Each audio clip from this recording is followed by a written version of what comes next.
Bonjour à tous et bienvenue dans cette nouvelle vidéo où aujourd'hui j'ai envie de faire un petit peu la peau dure à certains clichés en lien avec le fait d'être médium, avec la médiumnité. On va pas se mentir, des clichés dans le domaine de la médiumnité, il y en a énormément et certains font vraiment plus de mal que d'autres, donc j'en ai listé 4-5 que j'aimerais regarder avec vous pour vraiment qu'on puisse se débarrasser de ces images extrêmement préconçues. L'image numéro 1, très préconçue et surtout extrêmement limitante dans le rôle du médium, c'est que le médium, pour la plupart des gens, se contente d'être celui qui peut voir et parler aux défunts, aux morts. C'est l'image, tu sais, typique de ce qu'on peut percevoir dans certaines séries télévisées, comme par exemple Ghost Whisperer avec Jennifer Love Hewitt. Série absolument génialissime, hein, pas de problème, et effectivement, il y a des médiums avec la capacité de percevoir les défunts, de te transmettre leurs messages, d'apaiser les âmes. C'est l'idée du profil plutôt de passeur d'âme. Et en tout cas, c'est ce que proposent mes collègues qui font du contact défunt. Je rappelle que je n'en fais pas. Mais le médium peut passer par de multiples extrasens. J'ai déjà fait une vidéo à ce sujet que je te remettrai dans la barre de description si ça t'intéresse. Il peut ressentir par le corps, savoir, avoir le canal onirique, etc. Et il peut aussi et surtout être sensible à de multiples sources. L'invisible n'est pas constitué que de défunts. Il y a bien sûr certaines entités, mais il y a aussi tout ce qui est structure énergétique, magie, mémoire, vies antérieures, les capacités de prédiction, de voyance. Bref, on voit bien que la médiumnité va beaucoup plus loin que simplement la possibilité de converser avec des personnes disparues. C'est donc extrêmement limitant pour le rôle du médium. Deuxième idée préconçue, le fameux cliché de la Madame Irma. Le cliché du voyant, le cliché de la voyante. Tu sais qu'à sa longue jupe bohémienne, son foulard dans les cheveux, et qui est souvent associé quand même à l'histoire de la diseuse de bonne aventure, plus ou moins de bonne qualité, voire avec des petites tendances d'arnaqueuse. Alors, je ne dirais jamais qu'il n'y a jamais eu de gens mal intentionnés qui ont monté d'énormes arnaques et qui ont bénéficié de la faiblesse, qui ont profité de la faiblesse de certains non-consultants. Bien sûr que ça existe. Par contre, il y a aussi des voyants extrêmement sérieux.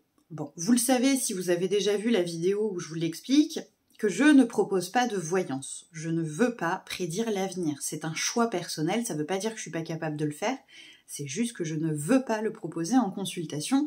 Je t'ai également déjà fait une vidéo à ce sujet-là et je te la mettrai en barre de description. Par contre, je connais d'extrêmement bons voyants, des gens qui ont des capacités de voyance merveilleuses, et ils sont très très loin de Madame Irma. Déjà, il y a cette idée que c'est forcément une femme. Il y a plein d'hommes, vraiment, il y a énormément d'hommes.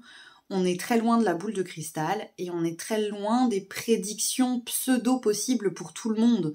On est vraiment dans de la voyance de qualité, extrêmement précise et extrêmement qualitative. Si un jour tu recherches un voyant de qualité, n'hésite pas à me contacter, j'ai quelques bonnes adresses.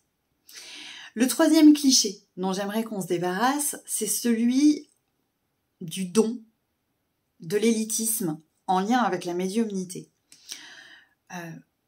On a un don dans la famille.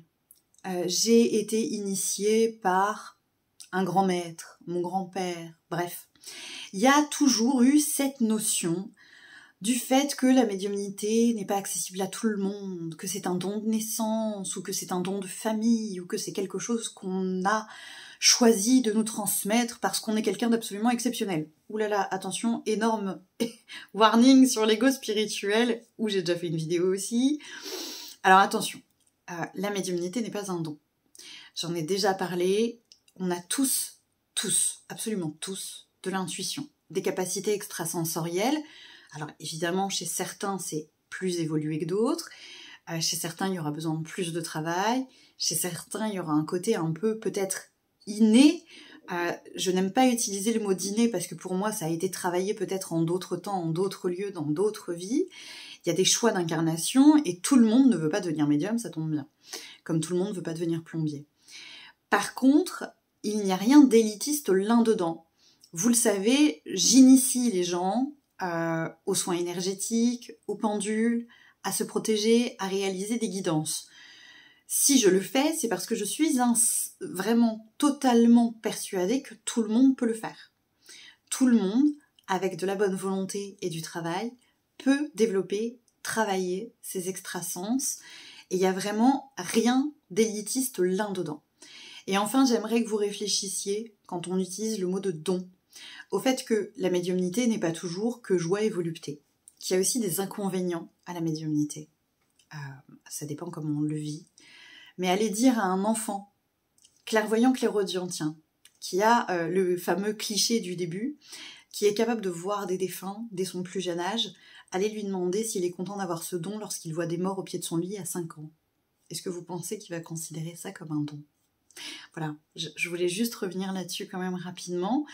Il y a un quatrième point que je déteste cette image, c'est en plus en lien avec les capacités de magnétisme. Tu sais, l'image du vieux rebouteux de campagne. Quand tu magnétises, les gens ont cette appréhension d'être reçus, tu sais, un peu, de façon un peu mystique, mystérieuse. On dit pas trop qu'on est venu là, parce qu'on est reçu par un monsieur un peu bizarre dans sa grange avec les araignées, qui va cracher sur ton eczéma pour le faire partir. J'ai vraiment déjà entendu des histoires comme ça, c'est pour ça que je me permets de le dire. Où il va cracher sur tes verrues, il va cracher sur ton eczéma pour le faire partir. Voilà. On est vraiment, encore une fois, dans l'ordre du cliché. Alors, je dis pas qu'il n'y a pas eu des rebouteux un peu bizarres qui te recevaient dans une grange et qui étaient extrêmement efficaces, mais qui, effectivement, allaient cracher sur tes verrues. Par contre, c'est loin d'être la majorité des pratiques aujourd'hui. Clairement, aujourd'hui, en séance de magnétisme, éventuellement, il va y avoir des appositions des mains, il va y avoir des prières, mais on va en général pas trop de cracher dessus, ça devrait bien se passer, et c'est pour ça que c'est important de se renseigner sur comment se passe une séance avant d'y aller. C'est pour ça que, par exemple, chez moi, toutes les prestations sont présentées en vidéo, comme ça vous savez exactement ce qui se passe pendant une séance. Il n'y a pas de place au questionnement, à comment ça va se passer, et donc aux appréhensions en lien avec tout ça. J'essaye d'être la plus claire possible. Donc en magnétisme notamment, je ne vous touche pas, à aucun moment, la dame se met pas à danser au milieu de la pièce. Et oui, il y a quelques araignées dans mon cabinet, mais de temps en temps, je les mets dehors. Je vous rassure tout de suite. Et puis enfin, il y a un dernier cliché qui, moi, m'agace très fort. C'est cette demande nécessaire de l'extérieur dès qu'on dit qu'on a des capacités extrasensorielles, qui est qu'on doit un peu se la jouer en mode phénomène de foire. J'ai déjà dû l'évoquer parfois. C'est quelque chose qui me met extrêmement mal à l'aise quand on dit que quand moi je me présente à des gens qui me connaissent pas du tout et que je dis que je suis médium ou énergéticienne, on va tout de suite me demander de montrer ce que je sais faire. Vraiment cette exposition en mode phénomène de foire, comme Madame Irma avec le cirque, tu sais, où on doit prouver nos capacités extrasensorielles. C'est quand même quelque chose qui peut être extrêmement malaisant. Déjà parce qu'on n'est pas forcément branché 24 heures sur 24 avec tout le monde, ça paraît légitime. Et puis surtout parce que, est-ce que tu demandes, quand tu rencontres un plombier, de voir les dernières photos de son chantier ou sa dernière autorisation légale pour être sûr que c'est un bon plombier ? Là, on va se le permettre dans ce domaine-là parce que c'est un domaine particulier qui attise la curiosité. Alors souvent, ça part pas du tout de mauvaises intentions, mais il y a vraiment ce côté, tu dois nous montrer, tu dois faire le phénomène, tu dois...